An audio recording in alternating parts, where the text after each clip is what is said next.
So hello students, welcome to কালবোধ complete history. আজ আমাদের যেটা আলোচ্য বিষয় হচ্ছে সেটা হচ্ছে ইতিহাসের ধারণা। এটি তোমাদের দশম শ্রেণীর প্রথম চ্যাপ্টার।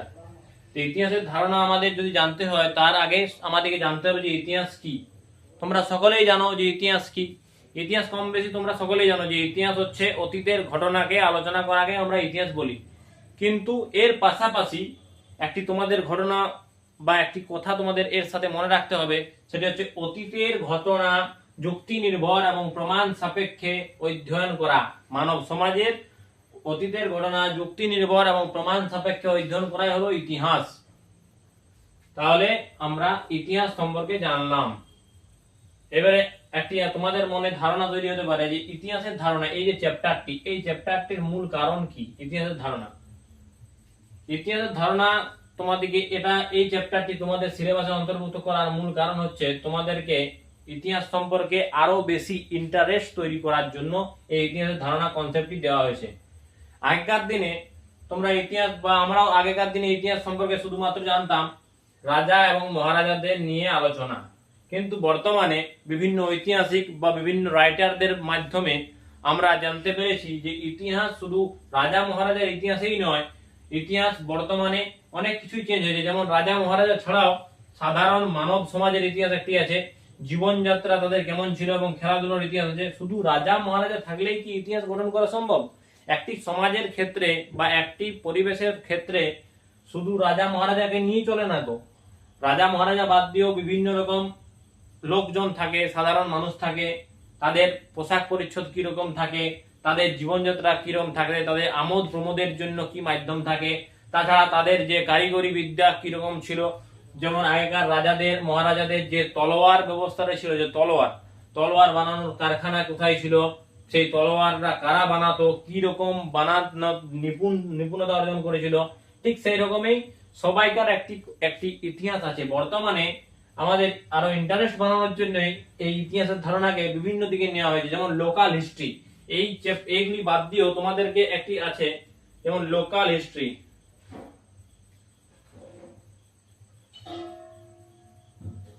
তোমাদের লোকালয়ে যে সমস্ত ইতিহাসমূলক যে সমস্ত জিনিসগুলি আছে, যেমন কোন আগেকার দিনে কোন রাজা মহারাজা হয়তো তোমাদের লোকালয়ের মধ্যে ছিল, সেই রাজা মহারাজাদের ইতিহাস, তাদের কিরকম হস্তি বাহিনী ছিল, না তাদের সামরিক বাহিনী ছিল, না তাদের পদাতিক বাহিনী ছিল, সেগুলি সম্পর্কে বিবরণ, তাদের পোশাক পরিচ্ছদ কিরকম ছিল, কারণ প্রতিটি সেনানায়কের এক একটি আলাদা রকম পোশাক পরিচ্ছদের ব্যবস্থা ছিল, তাদের কারিগরি ব্যবস্থা কোনটি ছিল, তাদের সেখানে শিল্প সংস্কৃতির ইতিহাস কেমন ছিল, তাদের সেখানে সেই অঞ্চলের স্থাপত্য ভাস্কর্য কিরকম ছিল, সেই অঞ্চলে খেলাধুলো কোন জায়গায় কোন খেলাধুলোর প্রচলন বেশি ছিল, ঠিক সেই সব জানাই হচ্ছে ইতিহাসের ধারণা।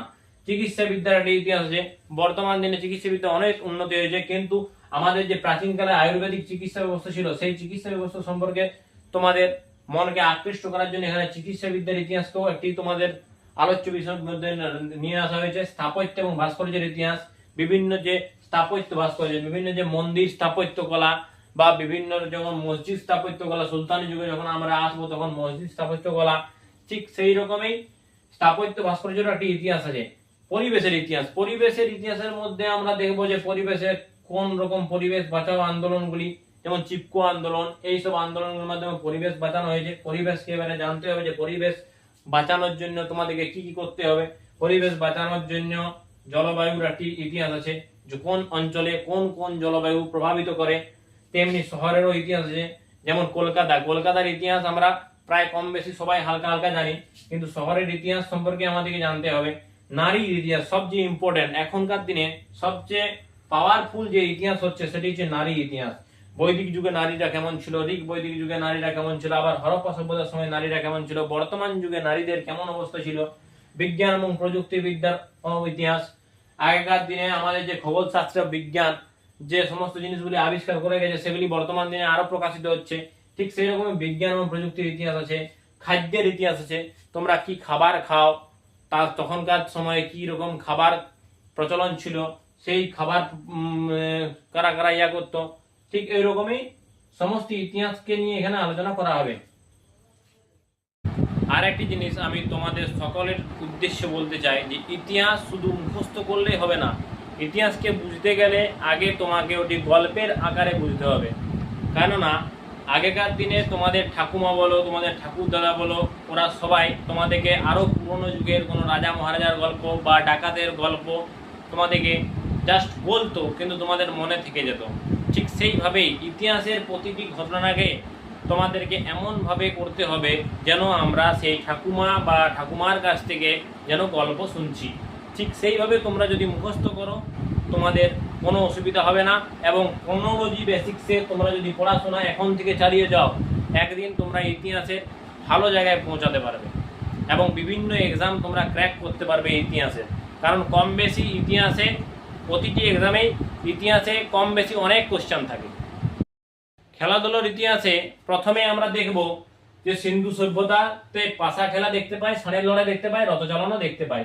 মহাভারতের সময় আমরা পাশা খেলা দেখতে পাই, দাবা খেলা দেখতে পাই, মল্লযুদ্ধ বা কুস্তিও দেখতে পাই। এছাড়াও পোলো খেলা, অর্থাৎ ঘোড়ায় পিঠে করে যে পোলো খেলা খেলা হতো, সেটি তোমরা কেউ জানো কি এটা মধ্যযুগীন ভারতে কোন সুলতান পোলো খেলতে গিয়ে মারা যায়? তোমাদের যদি জানা থাকে তাহলে কমেন্ট করবে। এটা তোমাদের জন্য আজকের কোশ্চেন রইল। কোন সুলতানি শাসক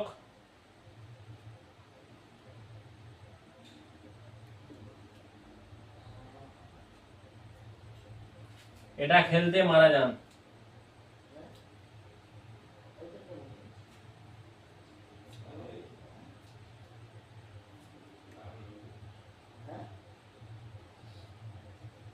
এটা তোমাদের আজকের কোশ্চেন, তোমাদের জানা থাকলে তোমরা অবশ্যই কমেন্ট করবে।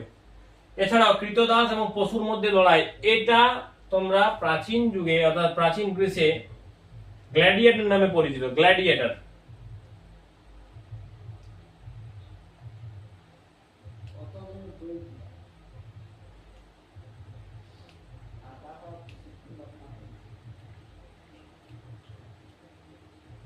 গ্ল্যাডিয়েটর নামে পরিচিত। এই কৃতদাস এবং পশুর মধ্যে যে লড়াইটি হতো সেটি আমরা প্রাচীন গ্রিসে দেখতে পাই। প্রাচীন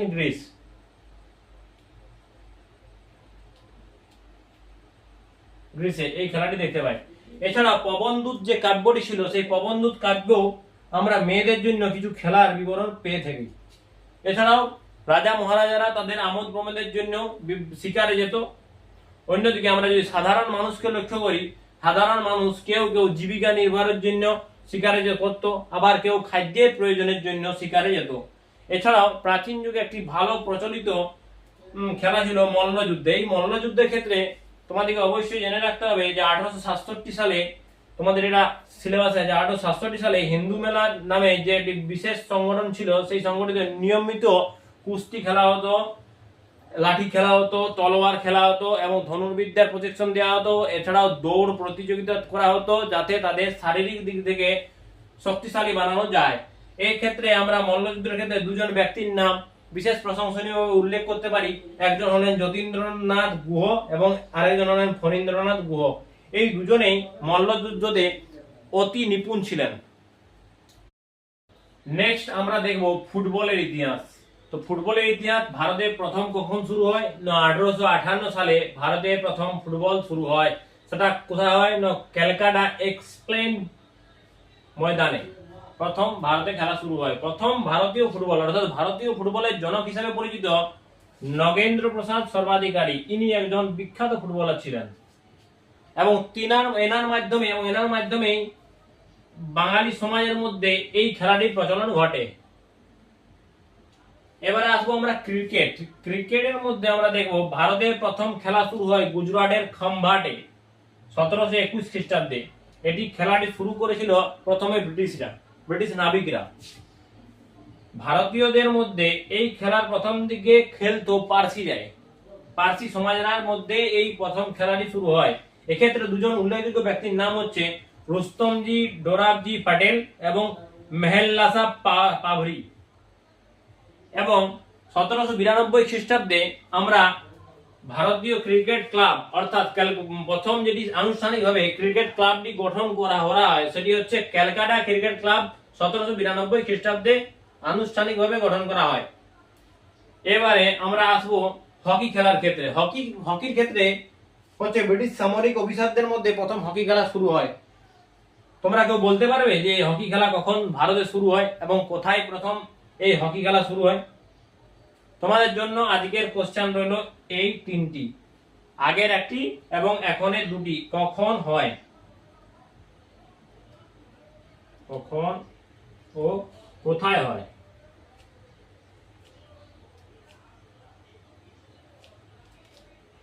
তোমাদের জন্য কোশ্চেন এইটি রইল, তোমরা কমেন্ট করে জানাবে।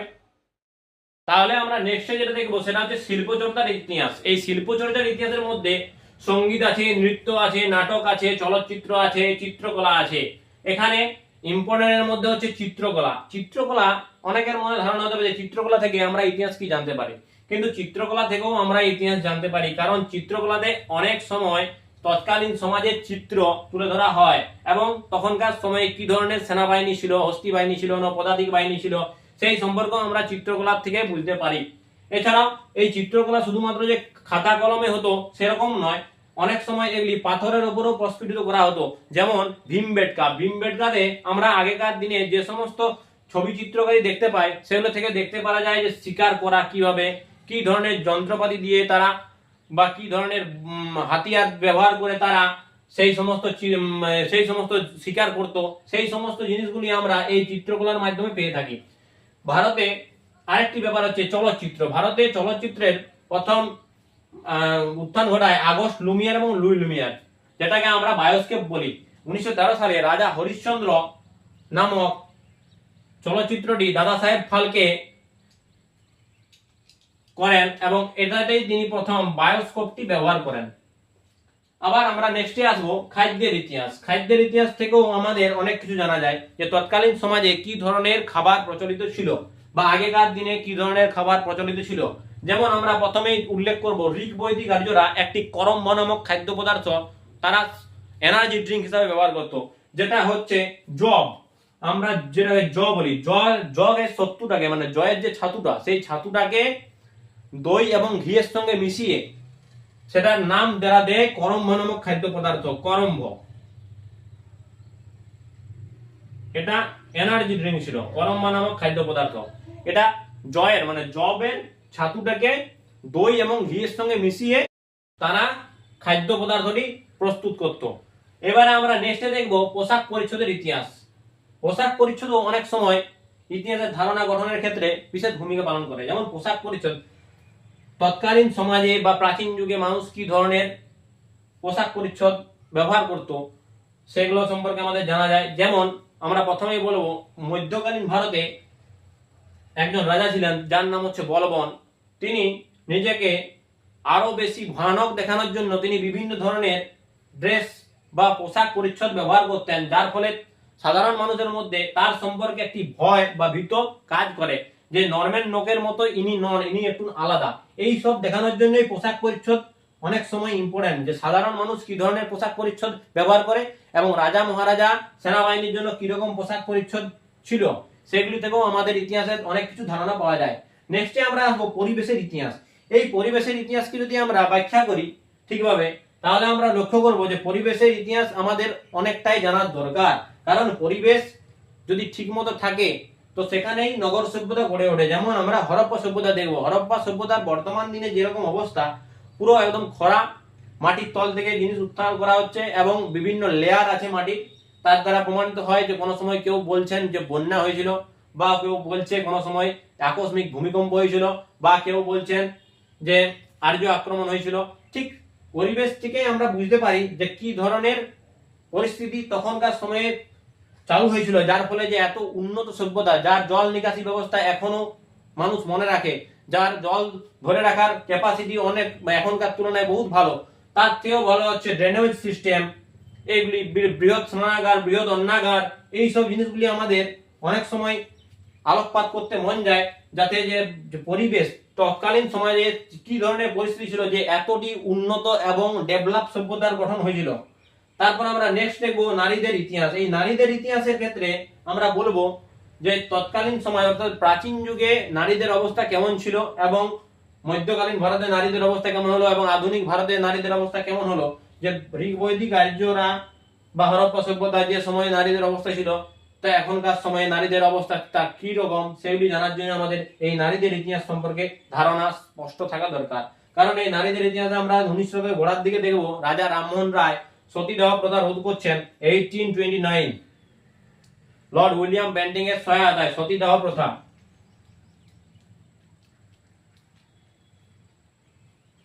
এটাতে একটি স্বামী মরে যাওয়ার পর এক তো প্রথম কথা বুড়ো বয়সে স্বামীর সঙ্গে কম বয়সের মহিলাদের বিবাহ দেওয়া হতো, সেটার ফলে সতীদাহ যখন হতো তখন বুড়ো মানুষটার সঙ্গে তার যে পত্নী অর্থাৎ যার স্ত্রী, তার স্ত্রীকেও তার ওই চিতাটায় উঠতে হতো। এই যে একটা কুখ্যাত প্রথা, সেই কুখ্যাত প্রথাটি রোধ করেছিলেন রাজা রামমোহন রায় 17 নম্বর রেগুলেশন দ্বারা লর্ড উইলিয়াম বেন্টিং এর সহায়তায়। আমরা তারপরে নেক্সট দেখবো বিদ্যাসাগর বিধবা পুনর্বিবাহ আইন, যেটি চালু করেছিলেন 1856 সালে।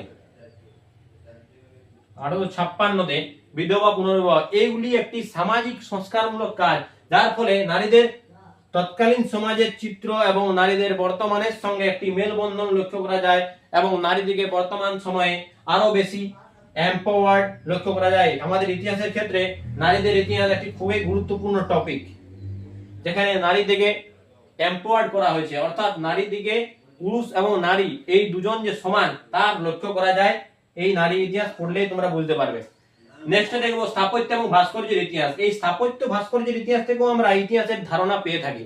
যেমন স্থাপত্য, মুসলিম আমলের স্থাপত্য কেমন ছিল? মুসলিম আমলের স্থাপত্য যদি আমরা লক্ষ্য করি তাহলে তার মধ্যে এই রকম ধরনের গুম্বদ লক্ষ্য করা যায়, যেটা আমরা তাজমহলের মধ্যে লক্ষ্য করি এরকম,